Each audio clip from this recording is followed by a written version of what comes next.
Paragraph tag ਦੀ ਵਰਤੋਂ paragraph ਲਈ ਲਿਖਣ ਲਈ ਕੀਤੀ ਜਾਂਦੀ ਹੈ। ਜਿਵੇਂ ਕਿ ਅਸੀਂ ਆਮ ਤੌਰ 'ਤੇ ਕਿਤੇ ਇੰਗਲਿਸ਼ ਜਾਂ ਹਿੰਦੀ ਜਾਂ ਪੰਜਾਬੀ ਕਿਸੇ ਵੀ ਪੈਰਾਗ੍ਰਾਫ ਨੂੰ ਅਸੀਂ ਨੋਟਬੁੱਕ 'ਤੇ ਨੋਟ ਕਰਦੇ ਹਾਂ। ਸੇਮ HTML ਦਾ ਪੈਰਾਗ੍ਰਾਫ ਵੀ ਸੇਮ ਉਸ ਤਰ੍ਹਾਂ ਹੀ ਹੁੰਦਾ ਹੈ। ਵੈਬ ਬਰਾਊਜ਼ਰ ਪੈਰਾਗ੍ਰਾਫ ਤੋਂ ਪਹਿਲਾਂ ਅਤੇ ਬਾਅਦ ਵਿੱਚ ਖੁਦ ਹੀ ਇੱਕ ਖਾਲੀ ਲਾਈਨ ਇਨਸਰਟ ਜਾਂ ਸ਼ਾਮਿਲ ਕਰ ਦਿੰਦਾ ਹੈ। ਉਦਾਹਰਨ ਦੇ ਲਈ ਸਭ ਤੋਂ ਪਹਿਲਾਂ ਆਏਗਾ ਪੈਰਾਗ੍ਰਾਫ ਦਾ ਓਪਨਿੰਗ ਟੈਗ ਟੈਕਸਟ, ਜਿਸ ਨੂੰ ਤੁਸੀਂ ਪੈਰਾਗ੍ਰਾਫ ਬਣਾਉਣਾ ਚਾਹੁੰਦੇ ਹੋ। ਉਸ ਤੋਂ ਬਾਅਦ ਲਾਸਟ ਵਿੱਚ ਪੈਰਾਗ੍ਰਾਫ ਟੈਗ ਨੂੰ ਤੁਸੀਂ ਬੰਦ ਕਰ ਦੇਣਾ।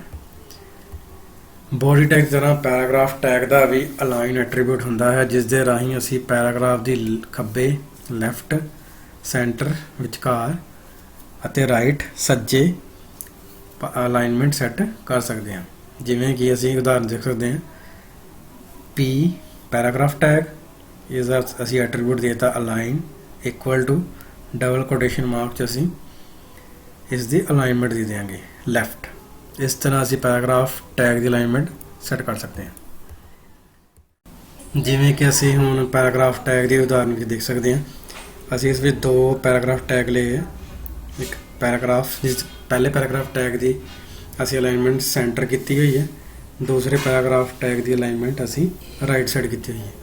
ਜਿਵੇਂ ਕਿ ਅਸੀਂ ਆਪਣੇ ਵੈਬ ਬਰਾਊਜ਼ਰ ਵਿੱਚ ਵੇਖ ਸਕਦੇ ਹਾਂ, ਜਿਹੜਾ ਪਹਿਲਾ ਪੈਰਾਗ੍ਰਾਫ ਹੈ ਉਸ ਦੀ ਅਲਾਈਨਮੈਂਟ ਸੈਂਟਰ ਆ ਰਹੀ ਹੈ, ਦੂਸਰੇ ਪੈਰਾਗ੍ਰਾਫ ਦੀ ਅਲਾਈਨਮੈਂਟ ਰਾਈਟ ਆ ਰਹੀ ਹੈ। ਸੈਂਟਰ ਅਲਾਈਨਮੈਂਟ ਦਾ ਮਤਲਬ ਹੈ ਟੈਕਸਟ ਵਿਚਕਾਰੋਂ ਐਂਟਰ ਹੋਣਾ ਸ਼ੁਰੂ ਹੋਏਗਾ ਅਤੇ ਖੱਬੇ ਸੱਜੇ ਵੱਲ ਨੂੰ ਵੱਧਦਾ ਜਾਏਗਾ। ਰਾਈਟ ਅਲਾਈਨਮੈਂਟ ਸਾਨੂੰ ਦੱਸਦੀ ਹੈ ਕਿ ਸਾਡਾ ਪੈਰਾਗ੍ਰਾਫ ਸੱਜੇ ਪਾਸਿਓਂ ਤੇ ਖੱਬੇ ਪਾਸੇ ਵੱਲ ਨੂੰ ਵੱਧਦਾ ਜਾਏਗਾ। ਇਸ ਤਰ੍ਹਾਂ ਅਸੀਂ ਦੋ ਅਲਾਈਨਮੈਂਟ ਇਸ ਪੈਰਾਗ੍ਰਾਫ 'ਚ ਯੂਜ਼ ਕੀਤੀਆਂ ਨੇ। ਤੁਸੀਂ ਆਪਣੀ ਜ਼ਰੂਰਤ ਮੁਤਾਬਕ ਲੈਫਟ ਜਸਟੀਫਾਈ ਅਲਾਈਨਮੈਂਟ ਵੀ ਆਪਣੇ ਪੈਰਾਗ੍ਰਾਫ 'ਤੇ ਅਪਲਾਈ ਕਰ ਸਕਦੇ ਹੋ। ਉਸ ਤੋਂ ਬਾਅਦ ਅਸੀਂ ਪੜ੍ਹਾਂਗੇ ਬ੍ਰੇਕ ਟੈਗ। ਬ੍ਰੇਕ ਟੈਗ ਦੀ ਵਰਤੋਂ ਕਰਕੇ ਟੈਕਸਟ ਨਵੀਂ ਲਾਈਨ 'ਤੇ ਚਲਾ ਜਾਂਦਾ ਹੈ। ਇਸ ਨੂੰ ਲਾਈਨ ਬ੍ਰੇਕ ਵੀ ਕਿਹਾ ਜਾਂਦਾ ਹੈ ਅਤੇ ਸਿੰਗਲ ਲਾਈਨ ਬ੍ਰੇਕ ਸ਼ਾਮਿਲ ਕਰਦਾ ਹੈ। ਇਹ ਐਮਪਟੀ ਟੈਗ ਹੈ। ਉਦਾਹਰਨ ਲਈ P tag paragraph tag text BR break row application. ਉਸ ਤੋਂ ਬਾਅਦ ਅਸੀਂ P ਟੈਗ ਨੂੰ ਬੰਦ ਕਰ ਦਿੱਤਾ। ਇਹ ਕੀ ਕਰੇਗਾ, ਪਹਿਲਾਂ ਕੰਪਿਊਟਰ ਸਾਇੰਸ ਨੂੰ ਤੁਹਾਡੇ ਵੈਬ ਬਰਾਊਜ਼ਰ 'ਤੇ ਪ੍ਰਿੰਟ ਕਰੇਗਾ, ਉਸ ਤੋਂ ਬਾਅਦ ਇੱਕ ਲਾਈਨ ਬ੍ਰੇਕ ਲਗਾਏਗਾ, ਐਪਲੀਕੇਸ਼ਨ ਨੂੰ ਅਗਲੀ ਲਾਈਨ 'ਚ ਪ੍ਰਿੰਟ ਕਰ ਦੇਗਾ। ਜਿਵੇਂ ਕਿ ਅਸੀਂ ਇਸ ਉਦਾਹਰਨ ਵਿੱਚ ਵੇਖ ਸਕਦੇ ਹਾਂ, ਇੱਕ ਅਸੀਂ ਪੈਰਾਗ੍ਰਾਫ ਟੈਗ ਲਿਆ HTML ਪ੍ਰੋਗਰਾਮ ਵਿੱਚ, ਕੰਪਿਊਟਰ ਸਾਇੰਸ BR ਐਪਲੀਕੇਸ਼ਨਸ। ਇਸ ਦਾ ਤੁਸੀਂ ਵੈਬ ਬਰਾਊਜ਼ਰ 'ਚ ਨਤੀਜਾ ਵੇਖ ਸਕਦੇ ਹੋ। ਕੰਪਿਊਟਰ ਸਾਇੰਸ ਪ੍ਰਿੰਟ ਕਰਨ ਤੋਂ ਬਾਅਦ ਇੱਥੇ BR ਲੱਗਾ ਹੋਇਆ, ਇਸ ਕਰਕੇ ਪਹਿਲਾਂ ਉਸਨੇ ਇੱਕ ਨਵੀਂ ਲਾਈਨ 'ਚ ਕਰਸਰ ਤੁਹਾਡਾ ਆ ਗਿਆ, ਉਸ ਤੋਂ ਬਾਅਦ ਐਪਲੀਕੇਸ਼ਨਸ ਜਿਹੜਾ ਟੈਕਸਟ ਆ ਉਹ ਪ੍ਰਿੰਟ ਹੋ ਗਿਆ। ਇਸ ਤਰ੍ਹਾਂ ਤੁਸੀਂ ਐਪਲੀਕੇਸ਼ਨ ਸਾਇੰਸ ਅਤੇ ਕੰਪਿਊਟਰ ਸਾਇੰਸ ਅਤੇ ਐਪਲੀਕੇਸ਼ਨ ਦੇ ਵਿੱਚ ਜਿੰਨਾ ਵੀ ਤੁਸੀਂ ਸਪੇਸ ਲੈਣਾ ਚਾਹੁੰਦੇ ਹੋ, ਤੁਹਾਨੂੰ ਉਨੀ ਵਾਰੀ ਜਿਹੜਾ BR ਟੈਗ ਆ ਉਸ ਦੀ ਵਰਤੋਂ ਕਰਨੀ ਪਏਗੀ, ਜਿੰਨੀਆਂ ਲਾਈਨਾਂ ਵਿੱਚ ਤੁਸੀਂ ਖਾਲੀ ਐਡ ਕਰਨਾ ਚਾਹੁੰਦੇ ਹੋ। ਉਸ ਤੋਂ ਬਾਅਦ ਹੈ HR ਟੈਗ। HR ਟੈਗ ਨੂੰ ਹੋਰੀਜੈਂਟਲ ਲਾਈਨ ਵੀ ਕਿਹਾ ਜਾਂਦਾ ਹੈ ਅਤੇ ਇਸ ਟੈਗ ਦੀ ਵਰਤੋਂ ਵੈਬ ਪੇਜ 'ਤੇ ਲੇਟਵੀਆਂ ਰੇਖਾਵਾਂ ਖਿੱਚਣ ਲਈ ਕੀਤੀ ਜਾਂਦੀ ਹੈ। ਉਦਾਹਰਨ ਹੈ ਇਸ ਦੀ HR। ਇਸ ਨੂੰ ਵੀ ਅਸੀਂ ਐਮਪਟੀ ਟੈਗ ਕਹਿੰਦੇ ਹਾਂ। HR ਟੈਗ ਕੀ ਕਰਦਾ ਹੈ, ਮੰਨ ਲਓ ਤੁਸੀਂ ਇੱਕ ਪੈਰਾਗ੍ਰਾਫ ਲਿਖਿਆ, ਪੈਰਾਗ੍ਰਾਫ ਲਿਖਣ ਤੋਂ ਬਾਅਦ ਤੁਸੀਂ ਚਾਹੁੰਦੇ ਹੋ ਵੀ ਪੈਰਾਗ੍ਰਾਫ ਤੋਂ ਬਾਅਦ ਇੱਕ ਲਾਈਨ ਜਿਹੜੀ ਆ ਉਹ ਡਰਾ ਹੋ ਜਾਏ, ਉਸ ਤੋਂ ਬਾਅਦ ਮੈਂ ਅਗਲਾ ਪੈਰਾ ਲਿਖਣਾ ਹੈ। ਅਤੇ ਉਸ ਲਾਈਨ ਦੋ ਪੈਰਾਗ੍ਰਾਫ ਦੇ ਵਿੱਚ ਇੱਕ ਲਾਈਨ ਲਿਆਉਣ ਨੂੰ ਅਸੀਂ HR ਟੈਗ ਦੀ ਵਰਤੋਂ ਕਰ ਸਕਦੇ ਹਾਂ। ਉਦਾਹਰਨ ਅਸੀਂ ਦੇਖ ਲੈਂਦੇ ਹਾਂ। ਇਸ ਦੇ ਮੁੱਖ ਐਟਰੀਬਿਊਟ ਹੈ ਸਾਈਜ਼, ਇਹ ਲਾਈਨ ਦੀ ਮੋਟਾਈ ਨੂੰ ਸੈੱਟ ਕਰਨ ਲਈ ਵਰਤਿਆ ਜਾਂਦਾ ਹੈ। ਵਿਡਥ, ਇਹ ਲਾਈਨ ਦੀ ਚੌੜਾਈ ਨੂੰ ਸੈੱਟ ਕਰਨ ਲਈ ਵਰਤਿਆ ਜਾਂਦਾ ਹੈ। ਅਲਾਈਨ, ਇਹ ਲਾਈਨ ਦੀ ਅਲਾਈਨਮੈਂਟ ਸੈੱਟ ਕਰਨ ਦੇ ਕੰਮ ਆਉਂਦਾ ਹੈ। ਕਲਰ, ਇਸ ਰਾਹੀਂ ਲਾਈਨ ਦੇ ਰੰਗ ਨੂੰ ਸੈੱਟ ਕੀਤਾ ਜਾ ਸਕਦਾ ਹੈ। ਜਿਵੇਂ ਕਿ ਅਸੀਂ ਹੁਣ ਐਗਜ਼ਾਮਪਲ 'ਚ ਦੇਖ ਸਕਦੇ ਹਾਂ, ਪਹਿਲਾਂ ਅਸੀਂ ਇੱਕ ਪੈਰਾਗ੍ਰਾਫ ਲਿਖਿਆ, this is a paragraph 1 and should B on top. ਇਹ ਲਾਈਨ ਜਿੱਦਾਂ ਤੁਸੀਂ ਦੇਖ ਰਹੇ ਹੋ ਸ਼ੋ ਹੋ ਗਈ। ਉਸ ਤੋਂ ਬਾਅਦ ਅਸੀਂ HR ਟੈਗ ਰਾਹੀਂ ਅਸੀਂ ਅਲਾਈਨਮੈਂਟ ਸੈੱਟ ਕੀਤੀ ਹੈ ਲੈਫਟ, ਕਲਰ ਉਹਦਾ ਕਿਹੜਾ ਚਾਹੀਦਾ ਰੈੱਡ। ਉਸ ਤੋਂ ਬਾਅਦ ਪੈਰਾਗ੍ਰਾਫ ਤੋਂ ਬਾਅਦ HR ਟੈਗ ਦੀ ਵਰਤੋਂ ਕਰਕੇ ਅਸੀਂ ਇੱਕ ਲਾਈਨ ਇੱਥੇ ਡਰਾ ਕਰਤੀ ਹੈ, ਲਾਈਨ ਦਾ ਜਿਹੜਾ ਕਲਰ ਹੈ ਉਹ ਰੈੱਡ ਆ ਰਿਹਾ। ਉਸ ਤੋਂ ਬਾਅਦ ਅਗਲਾ ਪੈਰਾਗ੍ਰਾਫ ਹੈ, this is a paragraph 2 and should be at middle. ਉਸ ਤੋਂ ਬਾਅਦ ਪੈਰਾਗ੍ਰਾਫ ਪ੍ਰਿੰਟ ਹੋ ਗਿਆ। ਪੈਰਾਗ੍ਰਾਫ ਪ੍ਰਿੰਟ ਕਰਨ ਤੋਂ ਬਾਅਦ ਅਸੀਂ ਫਿਰ HR ਟੈਗ ਦੀ ਵਰਤੋਂ ਕੀਤੀ ਹੈ, ਜਿਸ ਦੇ ਰਾਹੀਂ ਅਸੀਂ ਉਸਦੀ ਅਲਾਈਨਮੈਂਟ ਸੈਂਟਰ ਸੈੱਟ ਕੀਤੀ ਹੈ। ਵਿਡਥ ਉਹਦੀ ਦੇ ਦਿੱਤੀ ਹੈ 70, ਕਲਰ ਉਹਦਾ ਦੇਤਾ ਯੈਲੋ। ਤੇ ਕੀ ਕਰੇਗਾ, ਜਿਹੜਾ ਉਸਦਾ ਕਲਰ ਹੈ yellow ਸੈੱਟ ਕਰ ਦੇਗਾ, ਵਿਡਥ ਉਹਦੀ 70 ਸੈੱਟ ਕਰ ਦੇਗਾ ਅਤੇ ਅਲਾਈਨਮੈਂਟ ਇਹਦੀ ਕੀ ਸੈੱਟ ਕੀਤੀ ਹੈ ਅਸੀਂ ਸੈਂਟਰ। ਉਸੇ ਤਰ੍ਹਾਂ ਅਗਲਾ ਪੈਰਾਗ੍ਰਾਫ ਹੈ, this is a paragraph 2 and should be at bottom. ਉਸ as it is web browser ਨੇ ਅਗਲਾ ਜਿਹੜਾ ਪੈਰਾ ਹੈ ਉਸ ਨੂੰ ਇਸ ਤਰ੍ਹਾਂ ਪ੍ਰਿੰਟ ਕਰ ਦਿੱਤਾ ਹੈ। ਉਸ ਤੋਂ ਬਾਅਦ HR ਟੈਗ ਦੇ ਥਰੂ ਅਸੀਂ ਉਸਦੀ ਅਲਾਈਨਮੈਂਟ ਸੈੱਟ ਕਰਤੀ ਹੈ ਰਾਈਟ, ਕਲਰ ਉਸਦਾ ਸੈੱਟ ਕਰ ਦਿੱਤਾ ਬਲੂ। ਇਸ ਤਰ੍ਹਾਂ ਲਾਈਨ ਜਿਹੜੀ ਡਰਾ ਹੋ ਗਈ ਹੈ ਉਸਦਾ ਕਲਰ ਬਲੂ ਸੈੱਟ ਹੋ ਚੁੱਕਿਆ ਹੈ। ਇਸ ਤਰ੍ਹਾਂ ਅਸੀਂ HR ਟੈਗ ਤੇ ਉਸਦੇ ਐਟਰੀਬਿਊਟ ਦੀ ਆਪਾਂ ਆਪਣੀ ਜ਼ਰੂਰਤ ਮੁਤਾਬਕ ਵਰਤੋਂ ਕਰ ਸਕਦੇ ਹਾਂ। ਅਗਲਾ ਸਾਡੇ ਕੋਲ ਲਿਸਟ। ਵੈਬ ਤੋਂ ਸੂਚਨਾ ਪ੍ਰਾਪਤ ਕਰਦੇ ਹੋਏ ਯੂਜ਼ਰ ਵੈਬਸਾਈਟ ਤੋਂ ਕੇਵਲ ਲੋੜੀਂਦੀ ਜਾਣਕਾਰੀ ਪੜ੍ਹਨਾ ਪਸੰਦ ਕਰਦਾ ਹੈ, ਇਸ ਲਈ ਲਿਸਟ ਜਾਂ ਸੂਚੀਆਂ ਨੂੰ ਕੁਝ ਲਾਈਨਾਂ ਦੇ ਰੂਪ ਵਿੱਚ ਮਹੱਤਵਪੂਰਨ ਜਾਣਕਾਰੀ ਨੂੰ ਪ੍ਰਦਰਸ਼ਿਤ ਜਾਂ ਪ੍ਰਭਾਸ਼ਿਤ ਕਰਨ ਲਈ ਵਰਤਿਆ ਜਾਂਦਾ ਹੈ। HTML ਵਿੱਚ 3 ਤਰ੍ਹਾਂ ਦੀਆਂ ਲਿਸਟਾਂ ਹੁੰਦੀਆਂ ਹਨ। ਪਹਿਲੀ ਹੈ ਸਾਡੇ ਕੋਲ ਆਰਡਰ ਲਿਸਟ, ਅਨਆਰਡਰ ਲਿਸਟ, ਤੀਸਰੀ ਸਾਡੇ ਕੋਲ ਡੈਫੀਨੇਸ਼ਨ ਲਿਸਟ। ਪਹਿਲਾਂ ਅਸੀਂ ਪੜਾਂਗੇ ਆਰਡਰ ਲਿਸਟ। ਨਾਮ ਤੇ ਪਤਾ ਚੱਲ ਰਿਹਾ ਆਰਡਰ, ਜਿਸ ਦੀ ਕੋਈ ਸੀਰੀਜ਼ ਹੋਏਗੀ ਜਾਂ ਕੋਈ ਸੀਰੀਅਲ ਨੰਬਰ ਹੋਏ ਉਸ ਨੂੰ ਆਪਾਂ ਆਰਡਰ ਲਿਸਟ ਕਹਿੰਦੇ ਹਾਂ। ਆਰਡਰ ਲਿਸਟ ਨੂੰ ਨੰਬਰ ਲਿਸਟ ਵੀ ਕਿਹਾ ਜਾਂਦਾ ਹੈ। ਇਸ ਦੀ ਵਰਤੋਂ ਇੱਕ ਵਿਸ਼ੇਸ਼ ਜਾਂ ਲੜੀਵਾਰ ਕ੍ਰਮ ਵਿੱਚ ਇੱਕ ਸੂਚੀ ਨੂੰ ਪਰਿਭਾਸ਼ਿਤ ਕਰਨ ਲਈ ਕੀਤੀ ਜਾਂਦੀ ਹੈ। ਆਰਡਰ ਲਿਸਟ ਦਾ ਸ਼ੁਰੂਆਤੀ ਟੈਗ OL ਅਤੇ ਅਖੀਰਲਾ ਟੈਗ OL ਹੈ। ਆਰਡਰ ਲਿਸਟ ਵਿੱਚ ਹਰੇਕ ਆਈਟਮ ਨੂੰ LI, ਜਿਸ ਦਾ ਪੂਰਾ ਨਾਮ ਲਿਸਟ ਆਈਟਮ ਟੈਗ ਨਾਲ ਦਰਸਾਇਆ ਜਾਂਦਾ ਹੈ।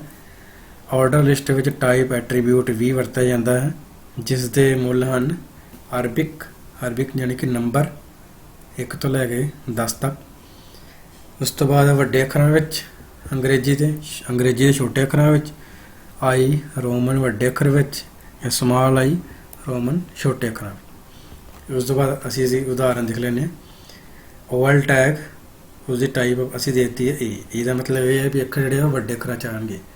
ਜੇ ਅਸੀਂ ਨੰਬਰ ਪ੍ਰਿੰਟ ਕਰਨਾ ਚਾਹੁੰਦੇ ਹਾਂ ਤਾਂ ਅਸੀਂ E ਕੈਪੀਟਲ A ਦੀ ਜਗ੍ਹਾ ਅਰਬਿਕ 1 ਇੱਥੇ ਐਂਟਰ ਕਰ ਦਾਂਗੇ। ਜੇਕਰ ਅਸੀਂ ਛੋਟੇ ਅੱਖਰ ਦੇ ਵਿੱਚ ਜਿਹੜੀ ਲਿਸਟਾਂ ਨੂੰ ਪ੍ਰਿੰਟ ਕਰਨਾ ਚਾਹੁੰਦੇ ਹਾਂ ਤਾਂ ਅਸੀਂ ਕੈਪੀਟਲ A ਦੀ ਜਗ੍ਹਾ ਸਮਾਲ A ਪ੍ਰਿੰਟ ਕਰ ਸਕਦੇ ਹਾਂ। ਸੇਮ ਰੋਮਨ ਛੋਟੇ ਵੱਡੇ ਅੱਖਰ ਜਿਹੜੇ ਵੀ ਅਸੀਂ ਪ੍ਰਿੰਟ ਕਰਨਾ ਚਾਹੁੰਦੇ ਹਾਂ ਉਹੀ ਟਾਈਪ ਅਸੀਂ ਇੱਥੇ ਸਪੈਸੀਫਾਈ ਕਰਾਂਗੇ ਜਾਂ ਮੈਂਸ਼ਨ ਕਰਾਂਗੇ। ਆਰਡਰ ਲਿਸਟ ਦਾ ਦੂਸਰਾ ਐਟਰੀਬਿਊਟ ਹੈ ਸਟਾਰਟ, ਜਿਸ ਦੇ ਰਾਹੀਂ ਅਸੀਂ ਇਹ ਨਿਰਧਾਰਿਤ ਕਰ ਸਕਦੇ ਹਾਂ ਕਿ ਲਿਸਟ ਦੀ ਲੜੀ ਕਿੱਥੋਂ ਸਟਾਰਟ ਕਰਨੀ ਹੈ। ਜਿਵੇਂ ਐਗਜ਼ਾਮਪਲ ਹੈ ਉਦਾਹਰਨ OL start equal to double quotation mark 'ਚ ਤੁਸੀਂ 4 ਲਿਖ ਦੇਣਾ। 4 ਲਿਖਣ ਤੋਂ ਭਾਵ ਇਹ ਹੈ ਕਿ ਲਿਸਟ ਤੁਹਾਡੀ 1 ਤੋਂ ਸ਼ੁਰੂ ਹੋਣ ਦੀ ਬਜਾਏ 4 ਤੋਂ ਸ਼ੁਰੂ ਹੋਏਗੀ, 4 5 6 ਇੱਦਾਂ। ਹੁਣ ਅਸੀਂ ਉਦਾਹਰਨ ਵਿੱਚ ਦੇਖ ਸਕਦੇ ਹਾਂ HTML ਪ੍ਰੋਗਰਾਮ ਦੀ। ਇੱਥੇ ਅਸੀਂ ਇੱਕ ਬੋਡੀ ਟੈਗ ਲਗਾਇਆ OL, ਆਰਡਰ ਲਿਸਟ ਟੈਗ ਨੂੰ ਸ਼ੋ ਕਰ ਰਿਹਾ। ਇਸ ਦੀ ਅਸੀਂ ਟਾਈਪ ਆਪਾਂ ਲਿਖੀ ਹੈ 1 ਦਾ ਮਤਲਬ ਇਹ ਹੈ ਕਿ ਜਿਹੜੇ ਨੰਬਰ ਹੈ ਅਰਬਿਕ ਨੰਬਰ ਉਹ ਇੱਥੇ ਲਿਸਟ ਜਿਹੜੀ ਉੱਥੋਂ ਸ਼ੁਰੂ ਹੋਏਗੀ। LI ਦੱਸਦਾ ਲਿਸਟ ਆਈਟਮ। ਲਿਸਟ ਵਿੱਚ ਅਸੀਂ ਪਹਿਲਾ ਜਿਹੜਾ ਉਹਦਾ ਕੰਟੈਂਟ ਲਿਖਿਆ ਹੈ MS Word, ਲਿਸਟ ਨੂੰ ਬੰਦ ਕਰ ਦਿੱਤਾ। ਫਿਰ ਦੂਸਰੀ ਲਿਸਟ ਦੀ ਦੂਸਰੀ ਆਈਟਮ ਹੈ MS Excel, ਉਸ ਦਾ ਵੀ ਅਸੀਂ ਲਿਸਟ ਆਈਟਮ ਦਾ ਟੈਗ ਆ ਉਹ ਕਲੋਜ਼ ਕਰ ਦਿੱਤਾ। ਉਸ ਤੋਂ ਅਗਲਾ ਹੈ LI, ਤੀਸਰਾ ਜਿਹੜਾ ਸਾਡੇ ਕੋਲ ਨੰਬਰ MS PowerPoint। ਉਸੇ ਤਰ੍ਹਾਂ ਹੀ ਲਿਸਟ ਟੈਗ ਦਾ ਕਲੋਜ਼ਿੰਗ ਟੈਗ ਬੰਦ ਕਰ ਦਿੱਤਾ। ਇਸੇ ਤਰ੍ਹਾਂ OL ਟੈਗ ਨੂੰ ਅਸੀਂ ਬੰਦ ਕਰ ਦਿੱਤਾ। ਬਾਅਦ 'ਚ ਬੋਡੀ 'ਚ HTML ਟੈਗ, ਜਿਵੇਂ ਕਿ ਅਸੀਂ ਜਾਣਦੇ ਹਾਂ ਇਹ ਸਾਰਾ ਜਿਹੜਾ ਡਾਟਾ ਉਹ ਬੋਡੀ ਟੈਗ ਦੇ ਵਿੱਚ ਅਸੀਂ ਰੱਖਣਾ ਹੁੰਦਾ ਹੈ। ਇਸ ਤਰ੍ਹਾਂ ਜਦੋਂ ਅਸੀਂ ਇਸ ਨੂੰ ਪ੍ਰਿੰਟ ਕਰਾਂਗੇ MS Word ਇੱਕ ਲਿਸਟ ਦੀ ਟਾਈਪ ਆਪਾਂ ਸੈੱਟ ਕੀਤੀ ਸੀ 1, ਜੇ ਆਪਾਂ 2 ਸੈੱਟ ਕਰਦੇ ਫਿਰ ਇੱਥੇ MS Word ਜਗ੍ਹਾ 2 ਆਉਣਾ ਸੀ, MS Excel 3 ਆਉਣਾ ਸੀ, MS PowerPoint ਜਗ੍ਹਾ 4 ਆਉਣਾ ਸੀ। ਇਸ ਤਰ੍ਹਾਂ ਅਸੀਂ ਆਪਣੀ ਜ਼ਰੂਰਤ ਮੁਤਾਬਕ ਇਸ ਟਾਈਪ ਨੂੰ ਚੇਂਜ ਕਰ ਸਕਦੇ ਹਾਂ। ਉਸ ਤੋਂ ਬਾਅਦ ਅਨਆਰਡਰ ਲਿਸਟ। ਅਨਆਰਡਰ ਲਿਸਟ ਉਹ ਸੂਚੀ ਹੁੰਦੀ ਹੈ ਜਿਨ੍ਹਾਂ ਵਿੱਚ ਇੱਕ ਦੂਜੇ ਨਾਲ ਸੰਬੰਧਿਤ ਜਾਣਕਾਰੀ ਹੁੰਦੀ ਹੈ ਪਰ ਉਹਨਾਂ ਦਾ ਕ੍ਰਮ ਮਹੱਤਵਪੂਰਨ ਨਹੀਂ ਹੁੰਦਾ। ਇਹਨਾਂ ਨੂੰ ਬੁਲੇਟਡ ਲਿਸਟ ਵੀ ਕਿਹਾ ਜਾਂਦਾ ਹੈ। ਅਨਆਰਡਰ ਲਿਸਟ ਦਾ ਸ਼ੁਰੂਆਤੀ ਟੈਗ UL ਅਤੇ ਅਖੀਰਲਾ ਟੈਗ /UL ਹੁੰਦਾ ਹੈ। ਇਸ ਵਿੱਚ ਵੀ ਆਈਟਮ ਨੂੰ ਦਰਸਾਉਣ ਲਈ LI ਟੈਗ ਵਰਤਿਆ ਜਾਂਦਾ ਹੈ। ਅਨਆਰਡਰ ਲਿਸਟ ਵਿੱਚ ਵੀ ਟਾਈਪ ਐਟਰੀਬਿਊਟ ਵਰਤਿਆ ਜਾਂਦਾ ਜਿਸ ਦੇ ਮੁੱਲ ਹਨ ਡਿਸਕ ਤੇ ਚੋਣ ਕਰਨ ਤੋਂ ਬਾਅਦ ਸਾਡੀ ਜਿਹੜੀ ਲਿਸਟ ਵਾ ਉਹ ਇੱਦਾਂ ਡਿਸਕ ਦੇ ਫਾਰਮੈਟ ਵਿੱਚ ਆਏਗੀ। ਨੰਬਰਿੰਗ ਦੀ ਜਗ੍ਹਾ ਤੁਹਾਡੇ ਕੋਲ ਡਿਸਕ ਦਾ ਆਈਕਨ ਉੱਥੇ ਸ਼ੋ ਹੋਏਗਾ। ਅਗਰ ਸਰਕਲ ਦੀ ਚੋਣ ਆਪਾਂ ਕਰਦੇ ਹਾਂ ਤਾਂ ਲਿਸਟ ਦੇ ਅੱਗੇ ਇੱਕ ਸਰਕਲ ਲੱਗਾ ਹੋਏਗਾ, ਸਰਕਲ ਦੇ ਅੱਗੇ ਲਿਸਟ ਦੇ ਆਈਟਮ ਸ਼ੋ ਹੋਣਗੇ। ਉਸੇ ਤਰ੍ਹਾਂ ਸਕੁਏਅਰ। ਹੁਣ ਅਸੀਂ ਇਸ ਨੂੰ ਇੱਕ ਉਦਾਹਰਨ ਰਾਹੀਂ ਸਮਝ ਲੈਂਦੇ ਹਾਂ। ਜਿੱਦਾਂ ਕਿ ਅਸੀਂ ਅੱਜ ਇੱਕ UL ਟੈਗ ਲਿਆ, ਉਸਦੀ ਟਾਈਪ ਸੈੱਟ ਕਰ ਦਿੱਤੀ ਹੈ ਡਿਸਕ। LI ਸੇਮ ਜਿੱਦਾਂ ਅਸੀਂ ਆਰਡਰ ਲਿਸਟ ਵਿੱਚ ਲਿਸਟ ਬਣਾਈ ਸੀਗੀ, MS Word, Excel, PowerPoint ਸਾਰਿਆਂ ਦੇ ਲਿਸਟ ਦੇ ਕਲੋਜ਼ਿੰਗ ਟੈਗ ਬੰਦ ਕਰ ਦਿੱਤੇ। ਲਾਸਟ ਅਸੀਂ ਅਨਆਰਡਰ ਲਿਸਟ ਦਾ ਕਲੋਜ਼ਿੰਗ ਟੈਗ ਲਗਾ ਦਿੱਤਾ। ਜਦੋਂ ਅਸੀਂ ਇਸ ਪ੍ਰੋਗਰਾਮ ਨੂੰ ਵੈਬ ਬਰਾਊਜ਼ਰ ਵਿੱਚ ਖੋਲਾਂਗੇ ਤੇ ਇਸ ਵਿੱਚ ਜਿਹੜਾ ਡੋਟ ਆ ਰਿਹਾ ਇਹ ਦਰਸਾ ਰਿਹਾ ਡਿਸਕ ਟਾਈਪ ਨੂੰ। ਅਗਰ ਜੇਕਰ ਅਸੀਂ ਇਸ ਦੀ ਟਾਈਪ ਸਰਕਲ ਕਰ ਦਿੰਦੇ ਤਾਂ ਇੱਥੇ ਐਮਪਟੀ ਸਰਕਲ ਇੱਥੇ ਪ੍ਰਿੰਟ ਹੋਣੇ ਸੀ। ਉਸ ਤੋਂ ਬਾਅਦ ਅਸੀਂ ਪੜਾਂਗੇ ਡੈਫੀਨੇਸ਼ਨ ਲਿਸਟ। ਡੈਫੀਨੇਸ਼ਨ ਲਿਸਟ ਵਿੱਚ ਵੱਖ-ਵੱਖ ਸ਼ਬਦਾਂ ਦੀ ਪਰਿਭਾਸ਼ਾ ਅਤੇ ਉਹਨਾਂ ਦੇ ਅਰਥ ਸ਼ਾਮਲ ਹੁੰਦੇ ਹਨ। ਡੈਫੀਨੇਸ਼ਨ ਲਿਸਟ ਦਾ ਸ਼ੁਰੂਆਤੀ ਟੈਗ DL ਅਤੇ ਅਖੀਰਲਾ ਟੈਗ /DL ਹੁੰਦਾ ਹੈ। ਡੈਫੀਨੇਸ਼ਨ ਲਿਸਟ ਵਿੱਚ DT ਜਿਸ ਦਾ ਪੂਰਾ ਨਾਮ ਹੈ ਡੈਫੀਨੇਸ਼ਨ ਟਰਮ ਦੀ ਵਰਤੋਂ ਹੈਡਿੰਗ ਦੇਣ ਲਈ ਅਤੇ DD ਡੈਫੀਨੇਸ਼ਨ ਡਿਸਕ੍ਰਿਪਸ਼ਨ ਦੀ ਵਰਤੋਂ ਪੈਰਾਗ੍ਰਾਫ ਲਿਖਣ ਲਈ ਕੀਤੀ ਜਾਂਦੀ ਹੈ। ਇਸ ਦੀ ਉਦਾਹਰਨ ਹੈ DL ਦਰਸਾ ਰਿਹਾ ਕਿ ਅਸੀਂ ਡੈਫੀਨੇਸ਼ਨ ਲਿਸਟ ਬਣਾਉਣ ਜਾ ਰਹੇ ਹਾਂ। ਉਸ ਤੋਂ ਬਾਅਦ DT ਦੱਸਦਾ ਹੈ ਕਿ ਡੈਫੀਨੇਸ਼ਨ ਦੀ ਟਰਮ ਉਹਦਾ ਹੈਡਿੰਗ ਕੀ ਹੋਏਗਾ। ਫਿਰ ਉਸ ਤੋਂ ਬਾਅਦ DD ਦੱਸ ਰਿਹਾ ਜੋ ਹੈਡਿੰਗ ਅਸੀਂ ਲਿਖਿਆ ਹੈ ਉਹਦੀ ਡਿਸਕ੍ਰਿਪਸ਼ਨ ਕੀ ਹੋਏਗੀ। ਲਾਸਟ 'ਚ DL ਟੈਗ ਨੂੰ ਅਸੀਂ ਬੰਦ ਕਰ ਦਾਂਗੇ। ਹੁਣ ਅਸੀਂ ਇਸ ਨੂੰ ਉਦਾਹਰਨ ਰਾਹੀਂ ਸਮਝ ਲੈਂਦੇ ਹਾਂ। ਪਹਿਲਾਂ ਅਸੀਂ DL ਟੈਗ ਨੂੰ ਸ਼ੁਰੂ ਕੀਤਾ, ਉਸ ਤੋਂ ਬਾਅਦ ਪਹਿਲਾ ਹੈਡਿੰਗ ਆ ਗਿਆ ਸਾਡੇ ਕੋਲ DT HTML ਦੇ ਬਾਰੇ ਅਸੀਂ DD ਟੈਗ ਰਾਹੀਂ ਉਸਦੀ ਪਰਿਭਾਸ਼ਾ ਦੇ ਦਿੱਤੀ। HTML ਜੇ ਮਾਰਕਅਪ ਲੈਂਗੁਏਜ ਵਿਚ ਹੈਲਪਸ ਇਨ ਕ੍ਰੀਏਟਿੰਗ ਵੈਬ ਪੇਜਿਸ। ਫਿਰ DD ਟੈਗ ਨੂੰ ਬੰਦ ਕਰ ਦਿੱਤਾ। ਉਸ ਤੋਂ ਬਾਅਦ ਫਿਰ ਅਸੀਂ ਅਗਲਾ ਹੈਡਿੰਗ ਲਿਆ DT ਟੈਗ ਦੀ ਹੈਲਪ ਦੇ ਨਾਲ, ਉਸ ਦਾ ਹੈਡਿੰਗ ਹੈ MS Word। ਉਸ ਤੋਂ ਬਾਅਦ ਅਸੀਂ DD ਰਾਹੀਂ ਡੈਫੀਨੇਸ਼ਨ ਡਿਸਕ੍ਰਿਪਸ਼ਨ ਰਾਹੀਂ ਅਸੀਂ ਉਸ ਟੈਗ ਦੀ ਪਰਿਭਾਸ਼ਾ ਇੱਥੇ ਇੱਕ ਲਾਈਨ 'ਚ ਦੇ ਦਿੱਤੀ। ਇਸੇ ਤਰ੍ਹਾਂ ਤੁਸੀਂ ਜਿੰਨੇ ਵੀ ਹੈਡਿੰਗ ਤੇ ਹੈਡਿੰਗ ਦੀ ਡਿਸਕ੍ਰਿਪਸ਼ਨ ਦੇਣਾ ਚਾਹੁੰਦੇ ਹੋ ਤੁਸੀਂ DL DD ਟੈਗ ਦੇ ਰਾਹੀਂ ਇਸੇ ਤਰ੍ਹਾਂ ਹੀ ਉਸ ਨੂੰ ਅੱਗੇ ਕੰਟੀਨਿਊ ਕਰ ਸਕਦੇ ਹੋ। ਉਸ ਤੋਂ ਬਾਅਦ ਲਾਸਟ 'ਚ ਅਸੀਂ DL ਟੈਗ ਨੂੰ ਬੰਦ ਕਰ ਦਿੱਤਾ। ਹੁਣ ਅਸੀਂ ਇਹ 'ਚ ਵੇਖ ਸਕਦੇ ਹਾਂ HTML ਡੈਫੀਨੇਸ਼ਨ ਟਰਮ ਦੇ ਰਾਹੀਂ ਅਸੀਂ ਉਸਦਾ ਹੈਡਿੰਗ ਨੂੰ ਪਰਿਭਾਸ਼ਿਤ ਕਰਤਾ। ਉਸਦੀ ਡਿਸਕ੍ਰਿਪਸ਼ਨ ਹੈ ਉਹ DD ਟੈਗ ਰਾਹੀਂ ਅਸੀਂ ਇਸ ਤਰ੍ਹਾਂ ਲਗਾ ਦਿੱਤੀ। ਸੇਮ ਇਸੇ ਤਰ੍ਹਾਂ MS Word ਦੇ ਲਈ। ਇਸ ਤਰ੍ਹਾਂ ਅਸੀਂ ਡੈਫੀਨੇਸ਼ਨ ਲਿਸਟ ਦੀ ਵਰਤੋਂ ਹੈਡਿੰਗ ਤੇ ਹੈਡਿੰਗ ਦੀ ਪਰਿਭਾਸ਼ਾ ਦੇਣ ਲਈ ਕਰ ਸਕਦੇ ਹਾਂ। ਅਗਲਾ ਸਾਡੇ ਕੋਲ ਨੈਸਟਡ ਟੈਗ। ਜਦੋਂ ਇੱਕ ਸੂਚੀ ਵਿੱਚ ਕੋਈ ਦੂਜੀ ਸੂਚੀ ਨੂੰ ਸ਼ਾਮਿਲ ਕੀਤਾ ਜਾਂਦਾ ਹੈ ਤਾਂ ਇਸ ਤਰ੍ਹਾਂ ਦੀ ਲਿਸਟ ਨੂੰ ਨੈਸਟਡ ਲਿਸਟ ਕਿਹਾ ਜਾਂਦਾ ਹੈ। ਕਹਿਣ ਦਾ ਭਾਵ ਇੱਕ ਲਿਸਟ ਦੇ ਵਿੱਚ ਜਦੋਂ ਅਸੀਂ ਦੂਸਰੀ ਲਿਸਟ ਬਣਾਉਂਦੇ ਹਾਂ ਉਸ ਨੂੰ ਆਪਾਂ ਨੈਸਟਡ ਲਿਸਟ ਕਹਿੰਦੇ ਹਾਂ। ਜਿਵੇਂ ਕਿ ਤੁਸੀਂ ਇਸ ਉਦਾਹਰਨ ਵਿੱਚ ਦੇਖ ਸਕਦੇ ਹੋ ਅਸੀਂ ਇੱਕ OL ਟੈਗ ਲਿਆ ਜਿਹਦੇ ਵਿੱਚ ਅਸੀਂ 4 ਲਿਸਟ ਆਈਟਮ ਲਿਖ ਦਿੱਤੀਆਂ HTML markup language MS Word MS Excel। ਉਸ ਤੋਂ ਬਾਅਦ ਅਸੀਂ OL ਟੈਗ ਨੂੰ ਬੰਦ ਕਰਨ ਤੋਂ ਪਹਿਲਾਂ ਹੀ ਅਗਲੀ ਇੱਕ ਹੋਰ ਅਨਆਰਡਰ ਲਿਸਟ ਤਿਆਰ ਕਰ ਲਈ UL ਰਾਹੀਂ। ਉਹਦੇ ਵਿੱਚ ਵੀ ਅਸੀਂ 4 ਆਈਟਮ ਸ਼ੋ ਕਰਤੀਆਂ ਕਾਫੀ ਟੀ ਕੋਲਡ ਜੂਸ। ਉਸ ਤੋਂ ਬਾਅਦ ਅਸੀਂ ਪਹਿਲਾਂ ਜਿਹੜੀ ਇਹਦੀ ਅੰਦਰਲੀ ਲਿਸਟ ਹੈ ਉਹਨੂੰ ਬੰਦ ਕਰ ਦਿੱਤਾ ਅਨਆਰਡਰ ਲਿਸਟ। ਉਸ ਤੋਂ ਬਾਅਦ ਅਸੀਂ ਆਰਡਰ ਲਿਸਟ ਨੂੰ ਬੰਦ ਕਰ ਦਿੱਤਾ। ਹੁਣ ਅਸੀਂ ਇਸ ਦਾ ਨਤੀਜਾ ਪ੍ਰਿੰਟ ਕਰਕੇ ਦੇਖਾਂਗੇ ਇਸ ਦਾ ਨਤੀਜਾ ਕੀ ਆਉਂਦਾ ਹੈ। ਜਿਵੇਂ ਕਿ ਅਸੀਂ ਆਪਣੇ ਵੈਬ ਬਰਾਊਜ਼ਰ 'ਚ ਦੇਖ ਸਕਦੇ ਹਾਂ ਸਭ ਤੋਂ ਪਹਿਲਾਂ ਉਸਨੇ ਆਰਡਰ ਲਿਸਟ ਦੇ 4 ਆਈਟਮਾਂ ਨੂੰ ਪ੍ਰਿੰਟ ਕੀਤਾ HTML markup language, number 3 MS Word, number 4 MS Excel। ਉਸ ਤੋਂ ਬਾਅਦ ਅਸੀਂ ਅਨਆਰਡਰ ਲਿਸਟ ਇਸ ਦੇ ਅੰਦਰ ਬਣਾਈ ਸੀ। ਉਸ ਦੇ ਵਿੱਚ ਉਸਨੇ ਬਾਈ ਡਿਫਾਲਟ ਇਸ ਦੇ ਜਿਹੜੀ ਟਾਈਪ ਹੈ ਉਹ ਸਰਕਲ ਸੈੱਟ ਕਰਕੇ ਇਸ ਦੀ 4 ਆਈਟਮਾਂ ਪ੍ਰਿੰਟ ਕਰ ਦਿੱਤੀਆਂ ਹਨ ਕਾਫੀ ਟੀ ਕੋਲਡ ਕਾਫੀ ਔਰ ਜੂਸ। ਇਸੇ ਤਰ੍ਹਾਂ ਦੀ ਇਸ ਤੋਂ ਬਾਅਦ ਇੱਕ ਹੋਰ ਜਿਹੜੀ ਲਿਸਟ ਬਣਾਉਣਾ ਚਾਹੁੰਦੇ ਹੋ ਉਹ ਵੀ ਤੁਸੀਂ UL ਟੈਗ ਨੂੰ ਬੰਦ ਕਰਨ ਤੋਂ ਪਹਿਲਾਂ ਹੀ ਉਸ ਲਿਸਟ ਨੂੰ ਇਸ ਦੇ ਅੰਦਰ ਇਨਸਰਟ ਕਰ ਸਕਦੇ ਹੋ। ਉਸ ਤੋਂ ਬਾਅਦ ਹੁਣ ਅਸੀਂ ਦੇਖਾਂਗੇ ਇਮੇਜ ਟੈਗ ਦੀ ਵਰਤੋਂ HTML ਡਾਕੂਮੈਂਟ ਵਿੱਚ ਇਮੇਜ ਸ਼ਾਮਲ ਕਰਨ ਲਈ ਕੀਤੀ ਜਾਂਦੀ ਹੈ। ਇਮੇਜ ਟੈਗ ਨੂੰ IMG ਟੈਗ ਨਾਲ ਪਰਿਭਾਸ਼ਿਤ ਕੀਤਾ ਜਾਂਦਾ ਹੈ। ਇਮੇਜ ਟੈਗ ਇੱਕ ਐਮਪਟੀ ਟੈਗ ਹੈ। ਇੱਕ HTML ਡਾਕੂਮੈਂਟ ਵਿੱਚ ਵੱਖ-ਵੱਖ ਤਰ੍ਹਾਂ ਦੇ ਪਿਕਚਰ ਫਾਰਮੈਟ ਨੂੰ ਵੀ ਸ਼ਾਮਲ ਕਰ ਸਕਦੇ ਹਾਂ ਜਿਵੇਂ ਕਿ JPEG, PNG, BMP, TIFF ਆਦਿ। ਉਸ ਤੋਂ ਬਾਅਦ ਹੁਣ ਅਸੀਂ ਉਦਾਹਰਨ ਦੇਖਾਂਗੇ। ਇਮੇਜ ਟੈਗ ਨੂੰ ਲਗਾਉਣ ਲਈ ਸਾਨੂੰ IMG ਟੈਗ ਵਰਤਣਾ ਪੈਂਦਾ ਹੈ। SRC ਪਰਿਭਾਸ਼ਿਤ ਕਰਦਾ ਹੈ ਸੋਰਸ ਮਤਲਬ ਜਿਹੜੀ ਆਪਾਂ ਫਾਈਲ ਜਾਂ ਜਿਹੜੀ ਪਿਕਚਰ ਜਾਂ ਜਿਹੜੀ ਫੋਟੋ ਅਸੀਂ ਆਪਣੇ ਵੈਬ ਪੇਜ 'ਤੇ ਲਗਾਉਣਾ ਚਾਹੁੰਦੇ ਹਾਂ, ਉਸ ਪਿਕਚਰ ਜਾਂ ਫੋਟੋ ਦਾ ਜਿਹੜਾ ਪਾਥ ਹੈ ਉਹ ਕੀ ਹੈ, ਮਤਲਬ ਸਾਡੇ ਕੰਪਿਊਟਰ ਦੀ ਮੈਮਰੀ 'ਚ ਫਾਈਲ ਕਿੱਥੇ ਪਈ ਹੋਈ ਹੈ। ਉਸ ਫਾਈਲ ਦਾ ਪੂਰਾ ਪਾਥ ਆਪਾਂ SRC = ਡਬਲ ਕੋਟੇਸ਼ਨ ਵਿੱਚ ਅਸੀਂ ਮੈਂਸ਼ਨ ਕਰਾਂਗੇ ਜਾਂ ਉੱਚ ਪਰਿਭਾਸ਼ਿਤ ਕਰਾਂਗੇ। ਉਸ ਤੋਂ ਬਾਅਦ ਹੁਣ ਅਸੀਂ ਇਮੇਜ ਟੈਗ ਦੀ ਉਦਾਹਰਨ ਦੇਖ ਲੈਂਦੇ ਹਾਂ। ਸਭ ਤੋਂ ਪਹਿਲਾਂ ਅਸੀਂ ਬੋਡੀ ਟੈਗ ਲਿਆ। ਬੋਡੀ ਟੈਗ ਵਿੱਚ IMG ਇਮੇਜ ਟੈਗ ਨੂੰ ਆਪਾਂ ਐਂਗਲ ਬ੍ਰੈਕਟ ਨਾਲ ਸ਼ੁਰੂ ਕੀਤਾ।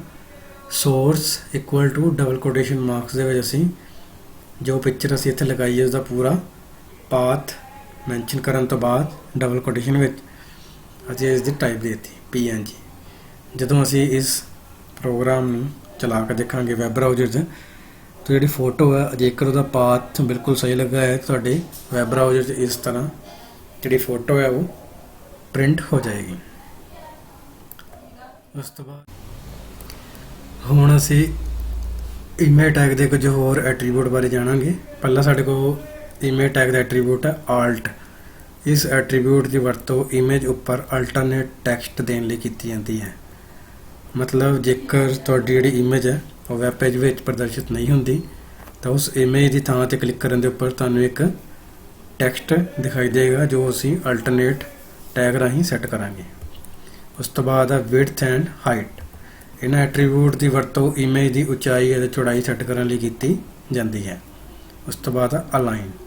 ਇਸ ਐਟਰੀਬਿਊਟ ਰਾਹੀਂ ਅਸੀਂ ਇਮੇਜ ਦੀ ਅਲਾਈਨਮੈਂਟ ਸੈੱਟ ਕਰ ਸਕਦੇ ਹਾਂ, ਜਿਵੇਂ ਕਿ ਲੈਫਟ ਖੱਬੇ, ਸੈਂਟਰ ਵਿਚਕਾਰ, ਰਾਈਟ ਸੱਜੇ ਪਾਸੇ।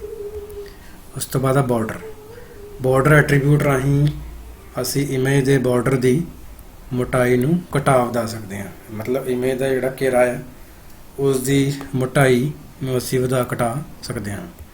ਅਗਲਾ ਹੈ ਟਾਈਟਲ। ਇਸ ਐਟਰੀਬਿਊਟ ਦੀ ਵਰਤੋਂ ਇਮੇਜ ਨੂੰ ਸਿਰਲੇਖ ਦੇਣ ਲਈ ਕੀਤੀ ਜਾਂਦੀ ਹੈ, ਮਤਲਬ ਹੈਡਿੰਗ।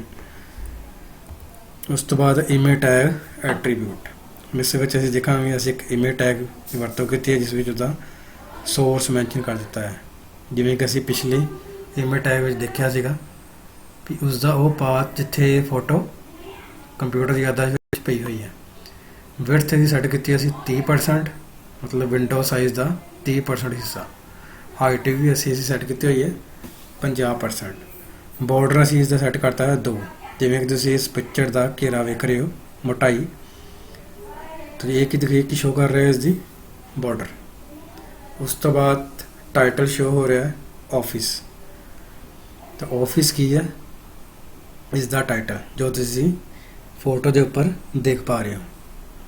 तो ये सीगे इमेज टैग के एट्रीब्यूट जिसकी वरतों करके असी अपनी इमेज के ਵੱਖ-ਵੱਖ एट्रीब्यूट ਨੂੰ सैट कर सकते हैं। उस तो बाद टेबल की वरतों जानकारी ਨੂੰ रो ਤੇ ਕਾਲਮ ਦੇ ਰੂਪ ਵਿੱਚ ਪ੍ਰਭਾਸ਼ਿਤ ਕਰਨ ਲਈ ਕੀਤੀ ਜਾਂਦੀ ਹੈ। HTML ਟੇਬਲ ਰਾਹੀਂ ਅਸੀਂ ਵੈਬ ਪੇਜ ਵਿੱਚ ਟੈਕਸਟ, ਇਮੇਜ, ਲਿੰਕ ਅਤੇ ਦੂਜੀਆਂ ਟੇਬਲ ਵਰਗੇ ਡਾਟੇ ਨੂੰ ਸੈੱਲਾਂ ਵਿੱਚ ਵਿਵਸਥਿਤ ਕਰ ਸਕਦੇ ਹਾਂ। ਇਸ ਦਾ ਸ਼ੁਰੂਆਤੀ ਟੈਗ ਟੇਬਲ ਹੈ ਅਤੇ ਅਖੀਰਲਾ ਟੈਗ / ਟੇਬਲ ਹੈ। ਟੇਬਲ ਦੇ ਤਿੰਨ ਮੁੱਖ ਟੈਗ ਹਨ TH ਜਿਸ ਦਾ ਪੂਰਾ ਨਾਮ ਹੈ ਟੇਬਲ ਹੈਡਿੰਗ, TR ਟੇਬਲ रो, तीसरा है TD ਟੇਬਲ ਡਾਟਾ। ਹੁਣ ਅਸੀਂ ਟੇਬਲ ਦੇ ਮੁੱਖ ਭਾਗਾਂ ਬਾਰੇ ਜਾਣਾਂਗੇ। ਇਸ ਦਾ ਪਹਿਲਾ ਭਾਗ ਹੈ TR।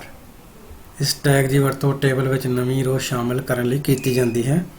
TR ਦਾ ਪੂਰਾ ਨਾਮ ਟੇਬਲ ਰੋ ਹੈ। ਉਦਾਹਰਨ ਲਈ TR ਦੇ ਵਿੱਚ ਜੋ ਵੀ ਤੁਸੀਂ ਟੇਬਲ ਰੋ ਦੇ ਵਿੱਚ ਜੋ ਵੀ ਇੰਸਰਟ ਕਰਨਾ ਚਾਹੁੰਦੇ ਹੋ ਉਸ ਤੋਂ ਬਾਅਦ TR ਦਾ ਕਲੋਜ਼ਿੰਗ ਟੈਗ TH। ਇਸ ਟੈਗ ਦੀ ਵਰਤੋਂ ਟੇਬਲ ਵਿੱਚ ਕਾਲਮ ਦੇ ਹੈਡਿੰਗ ਨੂੰ ਪਰਿਭਾਸ਼ਿਤ ਕਰਨ ਲਈ ਕੀਤੀ ਜਾਂਦੀ ਹੈ।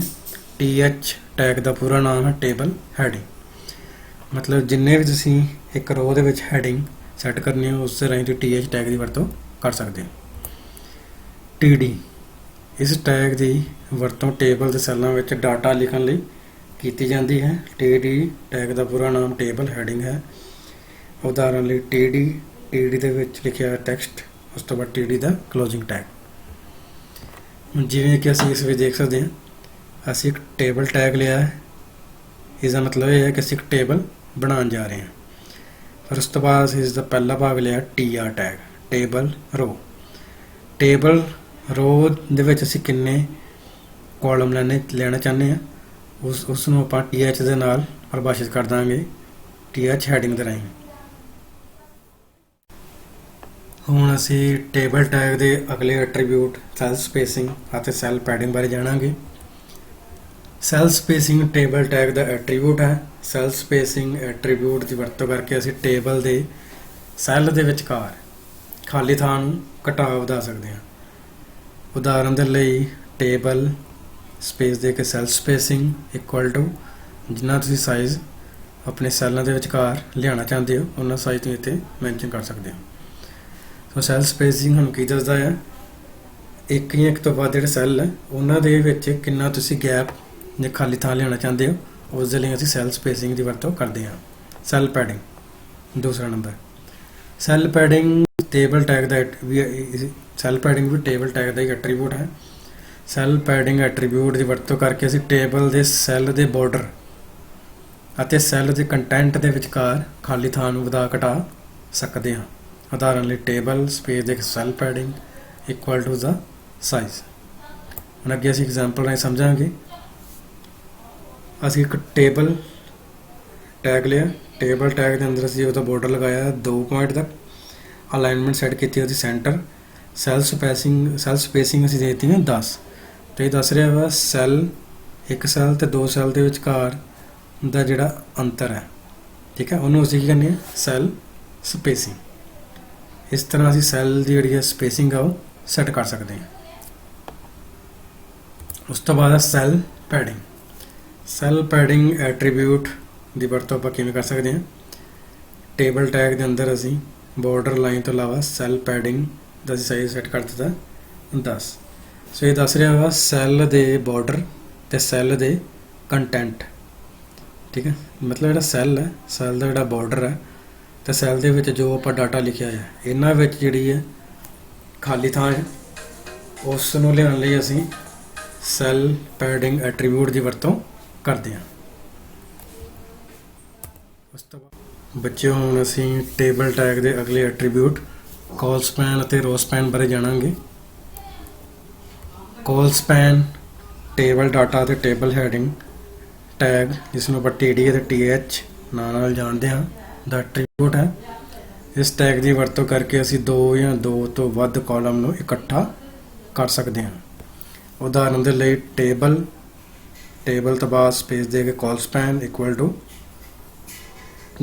ਕਾਲਮ ਦੀ ਰੇਂਜ, ਕਿੰਨੇ ਕਾਲਮ ਨੂੰ ਤੁਸੀਂ ਇਕੱਠਾ ਕਰਨਾ ਚਾਹੁੰਦੇ ਹੋ। ਜਿਵੇਂ ਕਿ ਤੁਸੀਂ ਚਿੱਤਰ ਵਿੱਚ ਹੇਠਾਂ ਦੇਖ ਰਹੇ ਹੋ, ਕਾਲ ਸਪੈਨ ਵਿੱਚ ਸਾਡੇ ਕੋਲ 2 ਕਾਲਮ ਨੇ ਤੇ 3 ਰੋਜ਼ ਨੇ।